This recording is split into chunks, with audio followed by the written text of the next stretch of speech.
ம். இரவு நேர வணக்கங்கள். தெரியும் தாத்தா, தெரியும். உங்களுக்கு கிடைத்த நேரம் இதுதான். ஓகே. கிடைத்த நேரத்தை பயன்படுத்திக் கொள்வது புத்திசாலித்தனம். அந்த வகையில் ஓகே. பாருங்கள் என் செல்வங்களே, அப்படி என்று சொல்வதை விட நான் சொல்வதை கேளுங்கள் செல்வங்களே. பாருங்கள், நாம் அனைத்து உயிரினங்களையும் சாப்பிடுகிறோம்.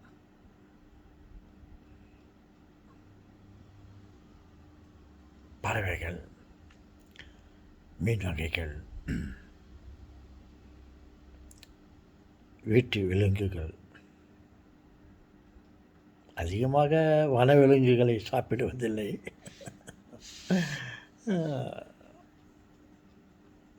ஆனால் அவைகள் நம்மை சாப்பிடுவதில்லை. Note the point. நாம் அனைத்து பறவைகளையும்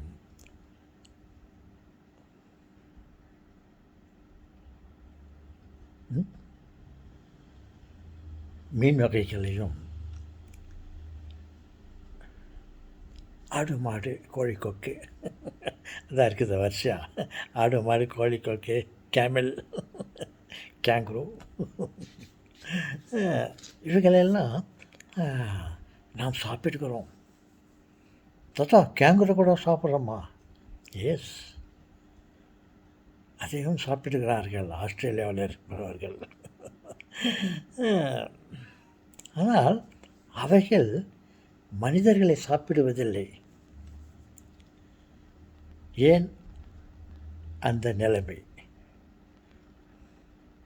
ஏனென்றால் அவைகள் நல்லவைகள்.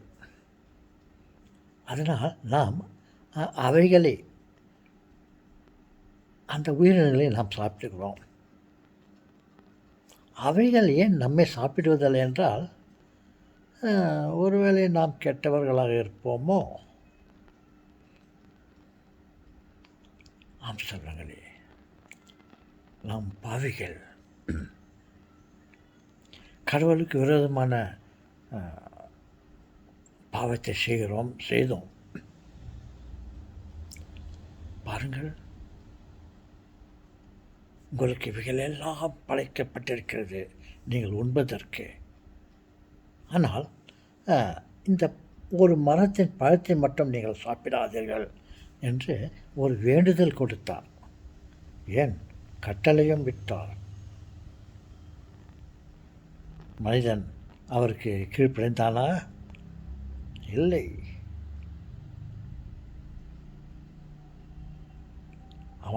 அவர் அதை சாப்பிட வேண்டாம் என்று சொன்னார் அல்லவா? கடவுளுக்கு விரோதமாக அந்த பழத்தை சாப்பிட்டான். அதனால் அவன் தண்டிக்கப்பட்டான். தண்டிக்கப்பட்டவனை நாம் சாப்பிடக்கூடாது, பாவம் செய்தவனை நாம் சாப்பிடக்கூடாது என்ற 5 அறிவுகள் கொண்ட படைப்புகள் நம்மை சாப்பிடுவதில்லை. பாருங்கள், 6வது அறிவு இல்லை என்றாலும் அந்த 5 அறிவை வைத்துக்கொண்டே ஒரு முடிவு எடுத்து விட்டது.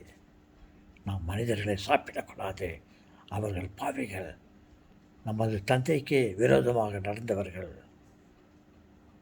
என்று அவைகள் சாப்பிடுவதில்லை என்று நான் நினைக்கிறேன். தாத்தா, நீங்கள் என்னென்னவோ நினைக்கிறீங்களே தாத்தா.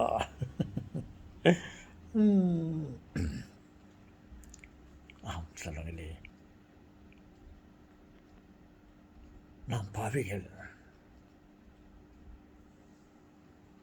அதனால்தான் பறவைகளிலிருந்து அனைத்து உயிரினங்களும் மனிதர்களை சாப்பிடுவதில்லை. ஆனால் அவைகள் பாவம், ஒரு பாவத்தையும் அறியாதவர்கள். கடவுள் படைத்த மாதிரி இருக்கிறார்கள். அவர்கள் பாவம் செய்யாததினால் கடவுள் அவர்களை எப்படி படைத்தாரோ, ஆடு மாடு மிருகங்கள் பறவைகள் அவைகள் அப்படியே இருக்கின்றன. மனிதன் பாவம் செய்துவிட்டான். இந்த வெட்கத்திற்கும் பாவத்திற்கும் வெட்கத்திற்கும் ஒரு ஏதோ ஒரு தொடர்பு இருக்கிறது, கூச்சத்திற்கும். அதனால்தான் அவன் கடவுள் படைத்த மிருகங்களைப் போல நம்மையும் படைத்தார். இந்த பாவம் செய்ததினால் ஏதோ ஒரு விதமான உணர்வு, அந்த உணர்வை மறைத்து கொள்ள நாம் ஆடை அணிகிறோம். ஒருவேளை நாம் பாவம் செய்யாமல் இருந்தால், அன்று படைத்தாரே ஆதாம் ஏவாள், அவர்கள் ஆடையின்றி பிறந்தார்கள், ஆடையின்றி படைக்கப்பட்டார்கள். பாவம் செய்ததினால் அந்த புனிதமான உடலை மற்றவர்கள் பார்க்கக்கூடாது என்ற ஒரு எண்ணமோ உடம்பை மறைத்து கொண்டான். ஆடைகளை அணிந்து கொண்டு தனது உடலை மறைத்து கொண்டான். இல்லை என்றால் நாமும் மிருகங்களைப் போல, பறவைகளைப் போல, அனைத்து படைப்புகளைப் போல நாம் நிர்வாணமாக இருந்திருப்போம். எப்படி இந்த மிருகங்களை பாருங்கள், ஒரு பறவையை பாருங்கள் என்ன அழகாக இருக்கிறது, ஒரு கன்றுக்குட்டியை பாருங்கள், ஒரு மானை பாருங்கள், அந்த பறவையை பாருங்கள் என்ன அழகாக இருக்கிறது. நாமும் அவைகளைப் போல நல்ல தோற்றத்தோடு இருந்திருப்போம். பாவம் செய்ததினால் நமக்கு வெட்கம் வந்துவிட்டது. அதனால்தான் நாம் ஆடைகளை அணிந்து நமது உடலை மறைத்துக் கொள்கிறோம்.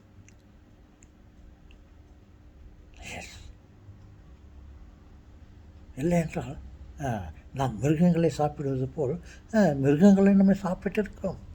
அவைகளுக்கு நாம் உணவாக இருந்திருப்போம். வேண்டுமென்றால் அவைகள் நம்மை கொன்றுவிடும், கடித்து கொன்றுவிடும். பாம்பை எடுத்துக்கொள்ளுங்கள், கடித்துவிடும், பாஷாணம் இருக்கிறது கொடுத்து நம்மை. மற்ற மிருகங்கள் நம்மை அழித்துவிடும், ஆனால் சாப்பிடாது. பாவி மனத்தை, அழுக்கடைந்த உணவை நாம் சாப்பிடக்கூடாது என்று ஒரு என்னவோ தெரியவில்லை.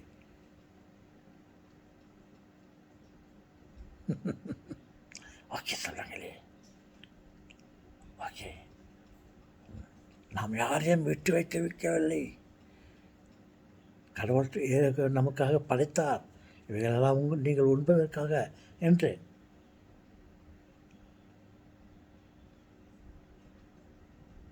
ஓகே,